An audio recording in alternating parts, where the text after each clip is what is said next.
Welcome to Bow Ventures. Today we're going to go through a little bit about the Universal Orlando Resort. So, just going to kind of talk a little bit about the resort, some of my favorite things, the four parks that they have there that you can visit when you go to Universal Orlando, and some of the perks that you might get if you stay at their on-site resorts. And then if there's ever any questions, I'll kind of pause and take some questions as we go along. So just wait a couple seconds here.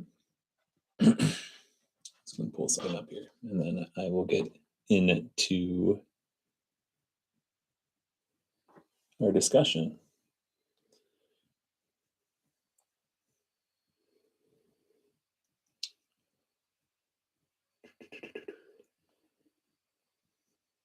Slowly loading something.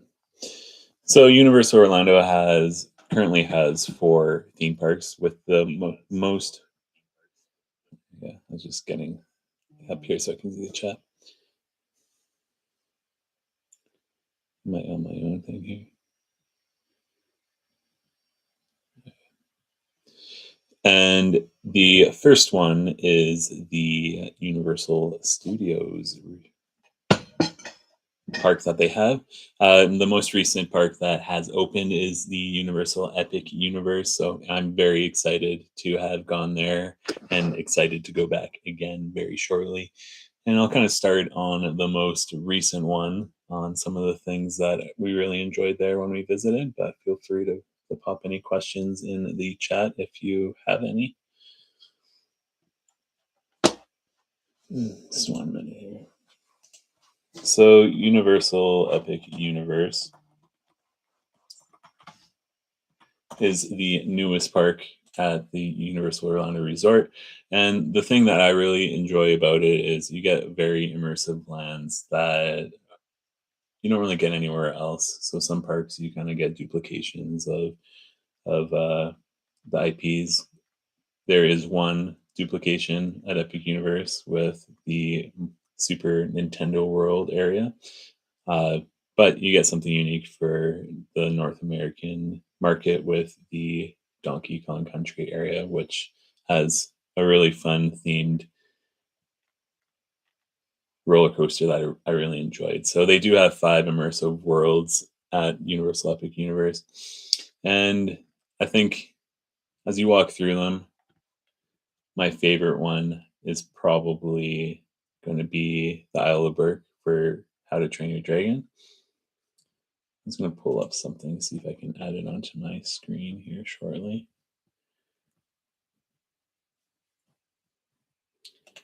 But the reason why I like that is just you kind of feel like you step right into the movie with the kind of big totem poles that are surrounding the island, and then you have kind of dragons everywhere, along with the houses that they have on the island. And it probably has not the most thrilling rides by any means in this area of the park, but it has some of the most immersive ones that I really enjoyed. With the I always mix up the names. It's the Hiccups Wing Gliders. I always pun intended hiccup those two between Hiccups Wing Gliders and Dragon Racers Rally. So those two, the one is a roller coaster, and then the other is kind of like a little flat ride where you're able to move your contraption to fly like a dragon. So it's kind of like a Viking maid is how they describe it. I'm just pulling up the descriptions to be a little more accurate. Hold on tight and practice aerobatic maneuvers on a Viking made dragon riding trainer in hopes of becoming a champion dragon racer. So let's see. I know I've shared my screen before. I'm not sure if I can share it in this one. Oh yeah, I can. Here. So kind of get into it a little more. I want to see how this looks before I do it in a vertical here. It's a blank screen right now. Blank screen. That's not good. Okay. It might not work in this video setting. All right, won't share it. It's not working. Let's see if I can get back now here. Oh, there we go. I'm back. So I can't share my screen to show you, but so there's three different rides within the Isle of Burke area within Epic Universe. And then they also have a show. So I talked about a little bit about the Dragon Racers Rally, so that flat ride where you're in kind of a Viking made dragon riding trainer, so you can learn how to be a expert dragon racer. And then you have Hiccup's Wing Glider. So this one's one of our favorites. It's like a family-friendly roller coaster. And what I didn't notice the first time that we rode it is that there are multiple different variations. I think I've only seen two, so I'm not sure there's more. But there's kind of two different stories that they have within the roller coaster ride, which is pretty cool that you can have a different experience every time you go on it. So we went on that twice. And the description on that one is to take flight on Hiccup's wing gliders. From Hiccup's workshop comes his latest contraption, a winged flying machine that launches aspiring dragon riders into the air.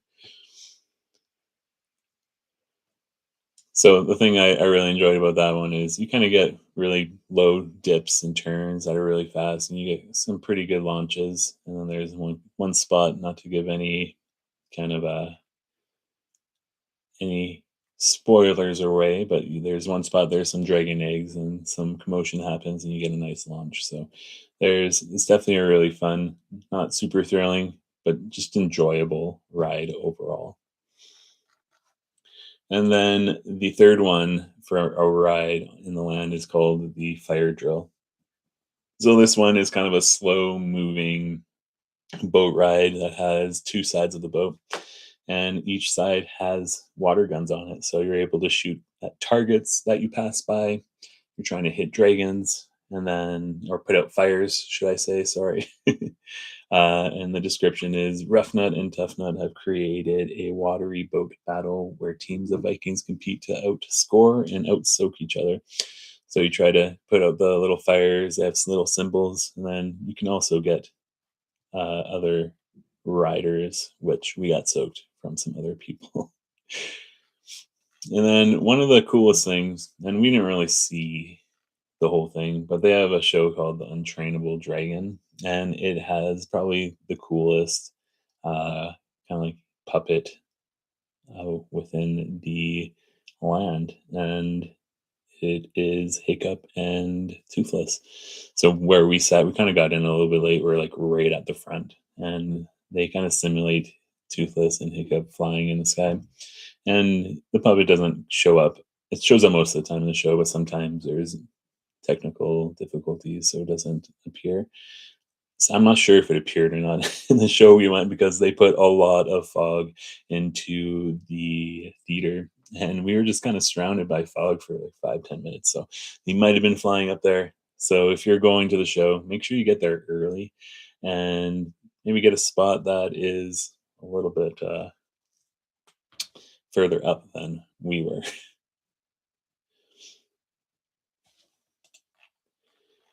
And then there are multiple different dining areas within the Isle of Burke area. So you have Mead Hall, which is a quick service. They're all quick services here. There's Spitfire Grills, which is a quick service. And then there is the Hooligans Grog and Gruel, which is like a snack and beverages area. So something that I really liked for food in this area, and we were there for one day and we were able to do all the rides, but we didn't get to do all the food. There's just too much to do, too much to see, too much food to buy. I'm just speaking about Epic Universe here and the Isle of Burke. But the thing I really liked, I was trying to share my screen so I could show you, but it's not working right now. So trying to describe it. I liked the kind of like the mac and cheese cones that they had at the Isle of Burke area within How to Train Your Dragon. But feel free to ask any questions if you have any in the chat about Universal Orlando Resort Vacation. Uh, my name's Sean, and I am a travel agent with Click the Mouse, and just kind of going through doing some lives here and there,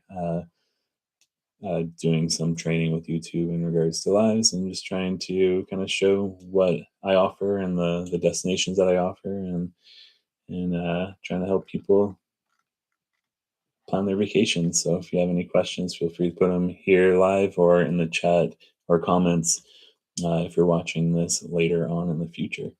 And you can find my description or my email in the description, should I say, uh, if you want any free quotes for the Universal or Disney destinations or cruises. So I'll talk a little bit about the Isle of Berg, which is one of the lands in Universal Epic Universe. So the next one I'm just going to pull up here that I'm going to talk about is, let's see, I'm kind of talking about the way in the areas that I rank them. Now I want to plan which one I'm going to talk about next here. So the next portal that would be my favorite is probably the Ministry of Magic would be my second favorite. Dark Universe I do enjoy. It's very close. Let's get in here. So yeah, the Ministry of Magic is going to be your third land of the Harry Potter areas within the Universal Orlando Resort. So you have the first one that opened in Islands of Adventure, which was the Hogsmeade area with the Hogwarts Castle. The second one was Diagon Alley in the Universal Studios Park. And then the third one that opened was this Ministry of Magic area in Epic Universe. So this one feels a lot different when you go into the area. It's kind of loosely, it's kind of based, you go from the 1920s Paris to the 1990s British Ministry. So it's kind of a mixture of Fantastic Beasts and of Harry Potter. So when you walk in, you're kind of in the 1920s Paris. You have the big carnival tent right in the middle as you walk in that you see in Fantastic Beasts. And you have food inspired by 1920s Paris, and there's also some great drinks in the land as well. So there's definitely a lot of immersion here. The butter beer crepes, I would definitely try them. They are very, very expensive. So keep that in mind for what they are, but I would definitely recommend to try them once. And if you really love them, maybe every other time you go, or like me, I'm probably going to get them again just because. But in the Wizarding World of Harry Potter Ministry of Magic, there's a bunch of shopping.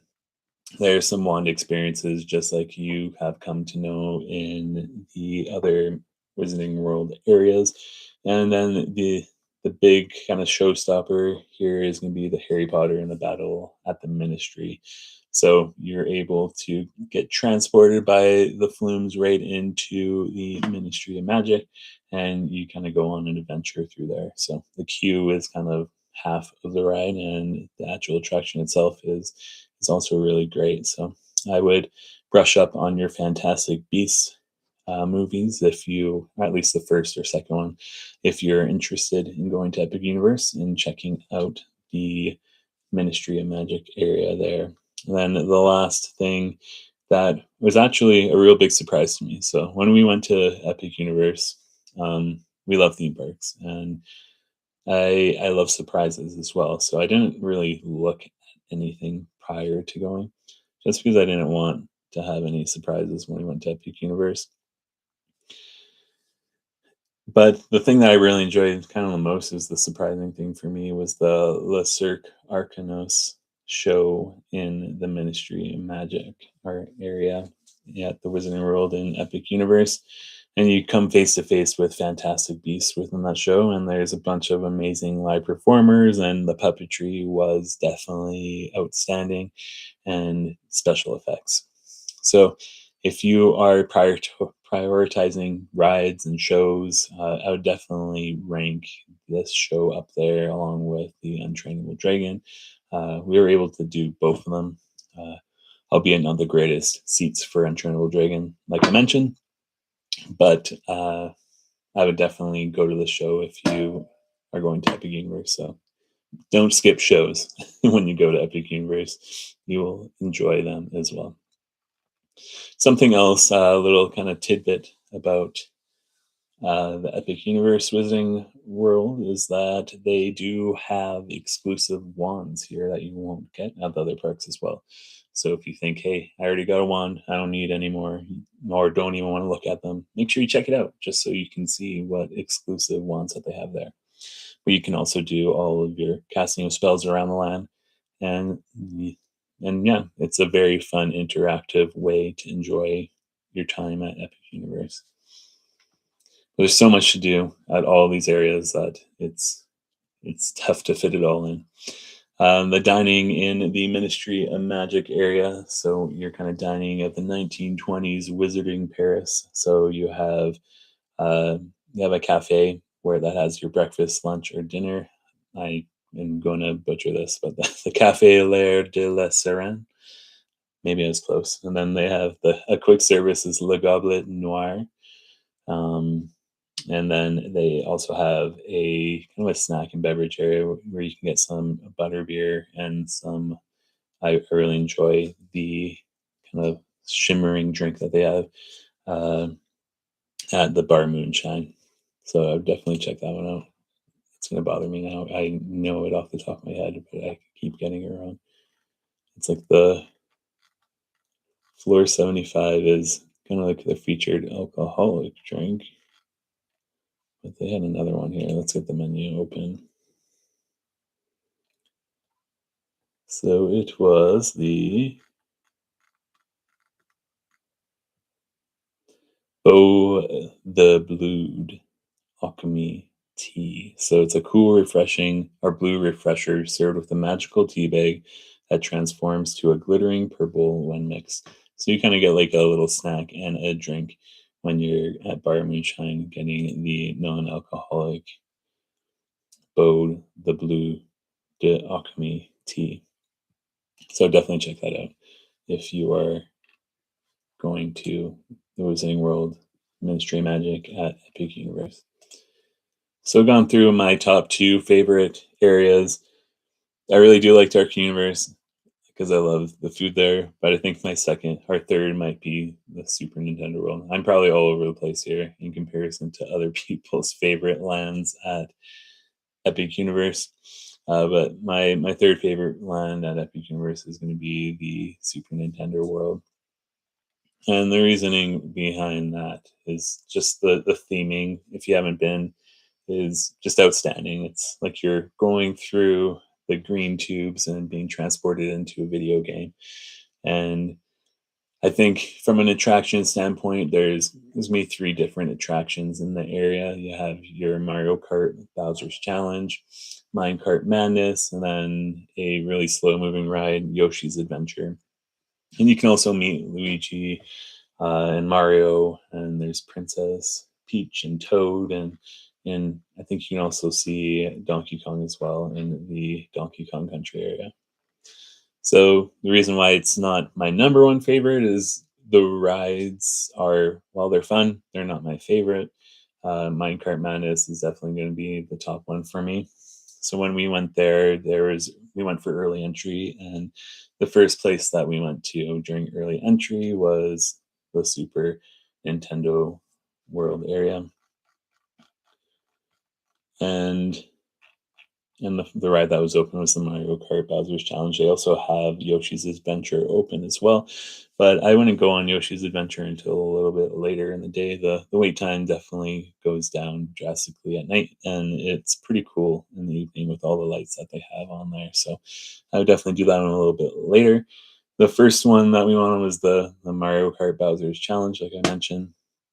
The line wasn't too bad in the morning, but right when we went off, we went over to Minecart Madness in the Donkey Kong Country area, and we have a video of all of this, so you can see it also in person, other than just my kind of narration of it now.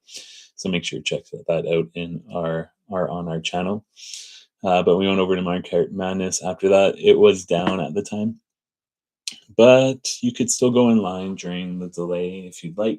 So we went in line, and I think the delay lasted about 30, 40 minutes around there, which is a long time to sit there and not move at all. But we were fairly close to the start of the ride, or of the end of the line, should I say.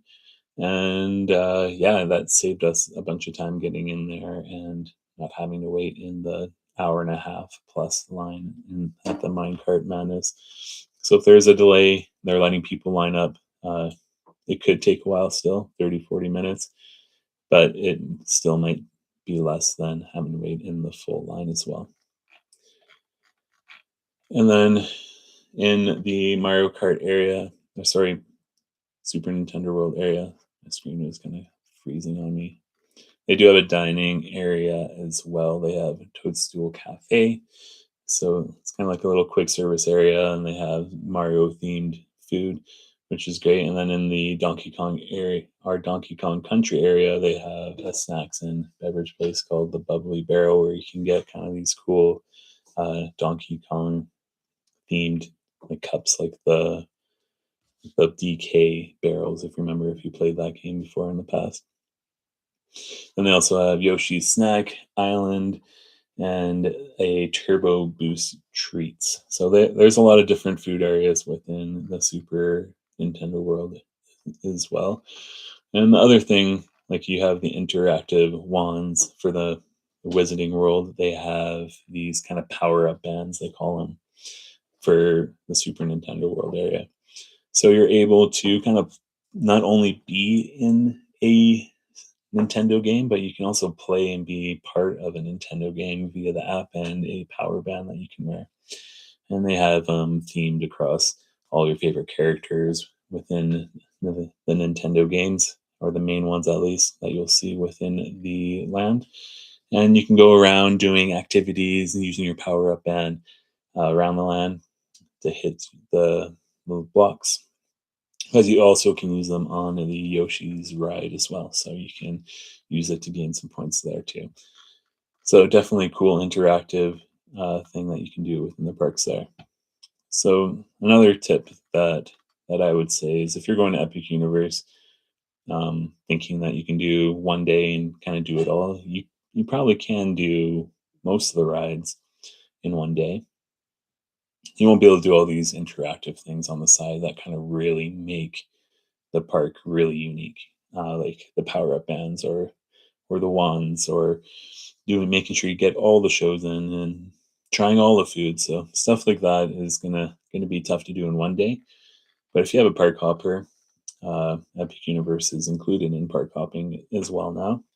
So I would definitely get into park hopping to Epic Universe. If other parks are closing, go there for a couple hours in your evening.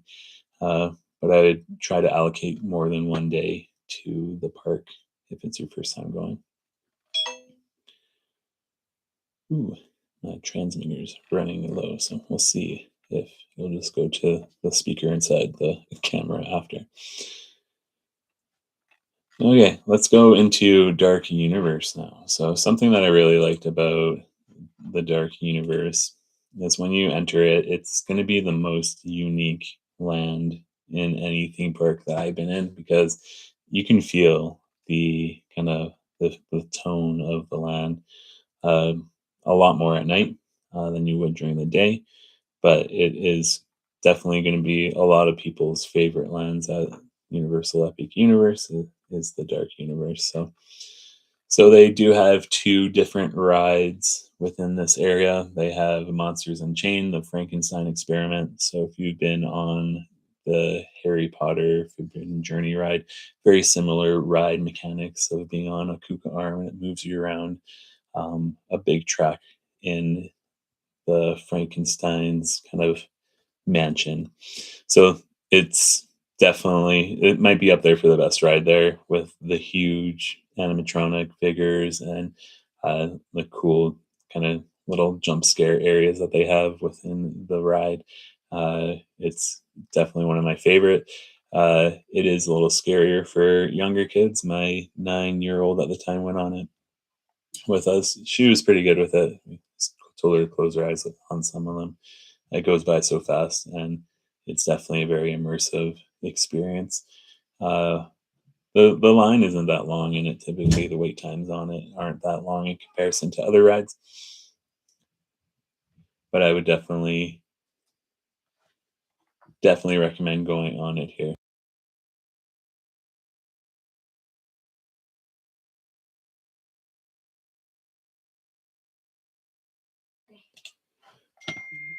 Let's continue here in a minute. Okay. Okay, so the next things that they have within the land is they do have character encounters. So they have characters walking around the dark universe, uh, and they call it the Dark Moors Village. So they have Frankenstein's monster and his bride, Igor, and the Invisible Man. And there's more as well. So if you're looking to see some different characters that you wouldn't normally see anywhere else, they'll have some of those universal classic monsters within this land as well. And then the other thing that they have here that's going to be unique for the land is they have a makeup experience. So they have new monstrous temporary tattoos, that Darkmoor monster makeup experience. So it's not only for kids, there's adult experiences as well there. So definitely check that out if it's something that's down your alley.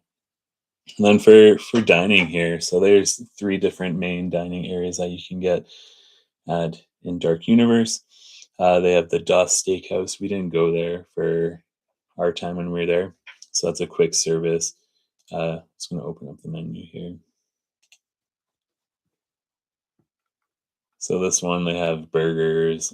They're all kind of themed to the land. So like Doss Burger, Blood Orange Chicken Sandwich, Darkmoor Black Wings. Uh, I think those are kind of the big ones that a lot of people have really liked that I've talked to. They do have uh, vegan options as well with Impossible Stuffed Cabbage. And but the ones that the area we did go eat here, we tried to eat at one place at each land. The place that we did eat was the Burning Blade Tavern. So the Burning Blade Tavern at Epic Universe is kind of tucked in the back, and it has a pretty cool kind of scenes, especially at night. Is that it's like a big windmill, and you'll see the blades on the windmill go on fire. We saw it a little bit from further behind, but I would definitely try and check that out when you're in the land, especially at night. But the Burning Blade Tavern, the thing that I really like there, another quick service area, you'll be able to get specialty beverages. That's kind of the main thing on the menu there. But the things I really liked was the Hunter's garlic steak. So it's a crispy garlic butter pretzel with a garlic dipping sauce. Really good. They also do have a Burning Blade burger, a Burning Cheddar bites. So there's a lot of kind of like little spicier things, more garlicky things. So see if they have the story here behind it. No, they do have one. So it's kind of like for the monster hunters. So that's why they have a garlic steak to fight off a vampire. But the Burning Blade Tavern is the old mill which Darkmoor Village's monster hunters have transformed into their hangout. Here, guests will discover stories of some of the countryside's most accomplished creature capturers, along with a menu of burger, wings, bratwurst, and pretzels and beverages. So that's a great little quick service area. You don't have to go right into the tavern. There's actually a little pathway that goes around the back of the Burning Blade Tavern. And they have a little kind of walk up quick service window there where you can order your food. So that's what I would recommend doing. You can also do a mobile order as well to get your food there too. So those are the main areas. They also have in the middle. It's called Celestial Park. So Celestial Park is kind of like the big kind of promenade of Epic Universe, kind of what introduces you to the park. We walked around it. We didn't explore as much as I wanted to, just being there one day. But they do have two rides there that we went on both of them. So they have the Constellation Carousel. So it's kind of a new take on a carousel, not your normal on the same track. Everything goes up and down at the same time, or kind of alternating. It's like these kind of like sticks in the ground, and you're on your characters, and they all kind of move around in different areas, kind of unpredictably. So there's no height requirement for this one, but your smaller riders under 48 inches will have to be sitting with a supervising companion. But it's definitely a new take on a carousel that I would definitely recommend going. So don't skip it. Try it out for the one time if when you're there. And then the other is going to be your Stardust Racer. So this is going to be your thrilling roller coaster, and this little guy's favorite ride. You want to say hi? Hi. Right here. But it's not my favorite ride. This isn't your favorite ride? What's your favorite ride? This goes too high. This goes too high? You sure? Yeah. Why? You think it goes too high? Yeah. What's your favorite ride then at Epic Universe when you were there? A lot. You know? A lot. A lot? Yeah. A lot, just not Stardust Racers. You loved it when you were on it, no? I just don't like when it springs. Oh yeah, I guess you go upside down a little bit in a barrel roll on this one. So this one you have to be minimum height of 48 inches as well. It is more of a thrill ride. You will go through metal detectors before you go on the ride. So make sure you empty all your pockets and put it in the lockers that they provide for you. And then there's a lot of food options in Celestial Park, and we did not eat at any of them. So I'd love to give you a review, but I do know the top one that I've heard was Pizza Moon. So they have really great pizzas there. So if you're a pizza fan, you have pizza fans in your family, make sure to check out Pizza Moon. Let me see. Let's look at the details here. But if you've been there and want to give me recommendations, make sure you put them in the comments. I would love to know what your favorite food in not only Celestial Park, but all of Epic Universe. Yeah, I'm just looking at the menu now. So I'm getting prepared for when I go next time. Because I didn't even look at the menu before. Pizza Moon, pepperoni. Pepperoni would be what you get, hey? Yeah. Pizza Lunaire, roasted garlic. That sounds good. Ricotta, garlic confit, purple celestial ooey crust. I think that might be one of the top ones that I've seen people recommend. Yeah, there's a lot of different options there at Pizza Moon, and I would definitely recommend that one from what I've heard. But there's also a bunch of full service restaurants in this area. So they have the Atlantic, so they have seafood and steak, while a giant illuminated fish gracefully circles above you. That sounds cool. And I've heard good things about that one as well. The Blue Dragon Pan Asian Restaurant. So you're kind of taking a culinary journey across Asia. The Oak and Star Tavern. It's kind of savory barbecue and cold beer. And then there is a Meteor Astro Pub. That's where you can get kind of small bites and drinks. Plastered Owl Bar, some more drink, snack and beverages area. Star Sui Bao, bao buns. Frosty Moon, Comet Dogs, Celeste Tiki bars in it. So there's so many things, and it just keeps going on how many kind of food areas that you have here. And then they'll also have a bunch of stores here as well in kind of your entrance area. So lots to do at Epic Universe. I've only talked about Epic Universe right now, so gonna kind of wrap up a little bit here shortly, but just talk about a couple other things here within the other parks that they have at the Universal Orlando Resort. So I mentioned that we went through Epic Universe at the start of the live, but they have 4 parks. They have Universal Studios Florida, Islands of Adventure, and then Volcano Bay, which is kind of like their water theme park, and then Epic Universe that we kind of discussed. So I'll quickly go through Volcano Bay a little bit, and it's changed over the years since it first opened, where you kind of had these tapoos that you would wear, and then you kind of tap in line, and it acts as a placeholder for you. Now they kind of got rid of that.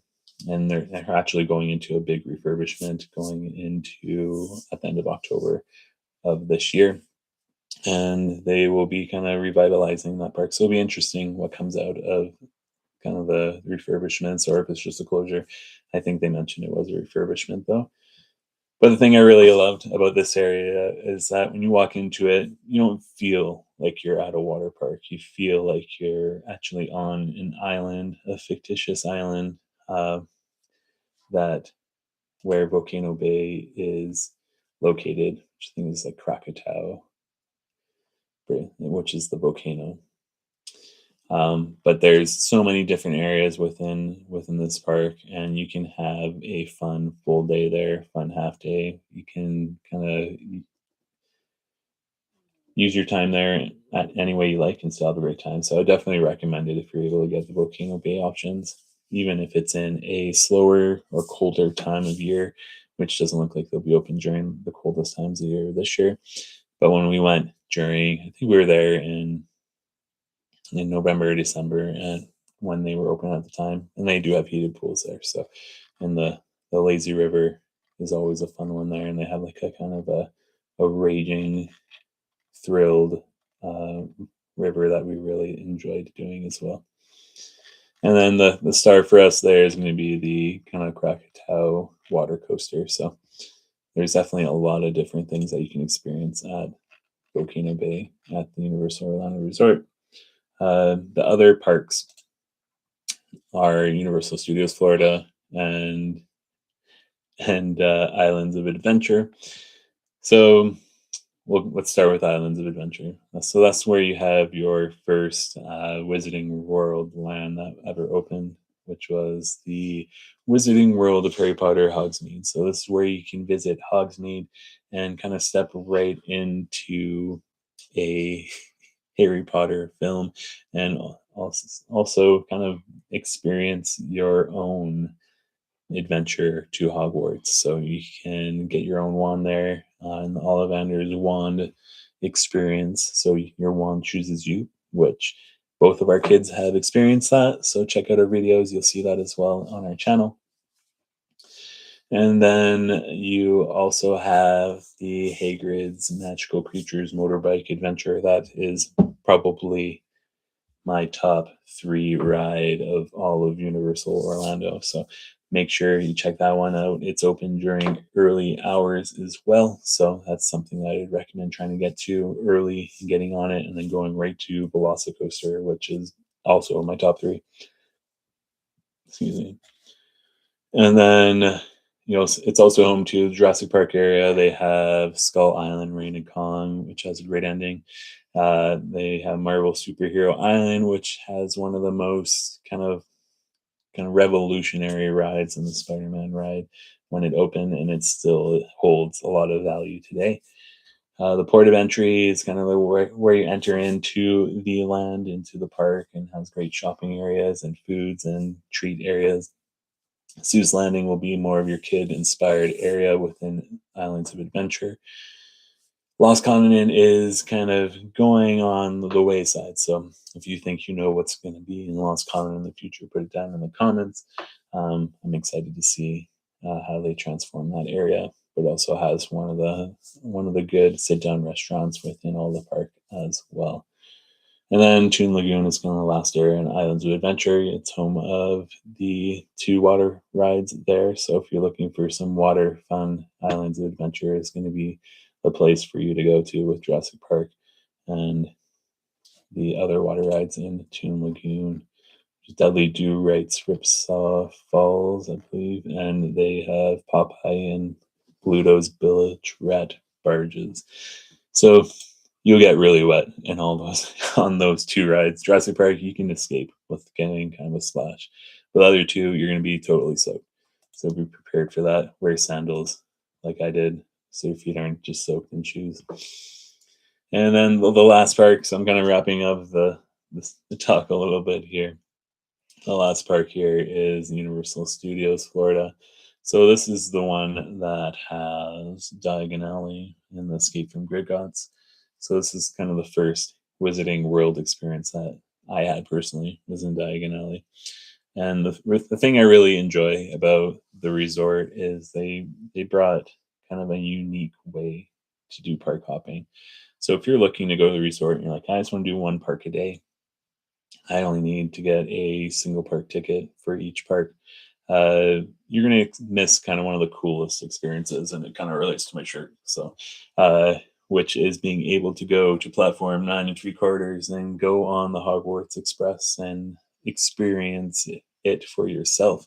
And it not only acts as a transportation system in between the 2 parks, it is also a ride. So I definitely recommend getting park to park tickets whenever you visit the Universal Orlando Resort. So definitely get those park to park tickets instead of just single days.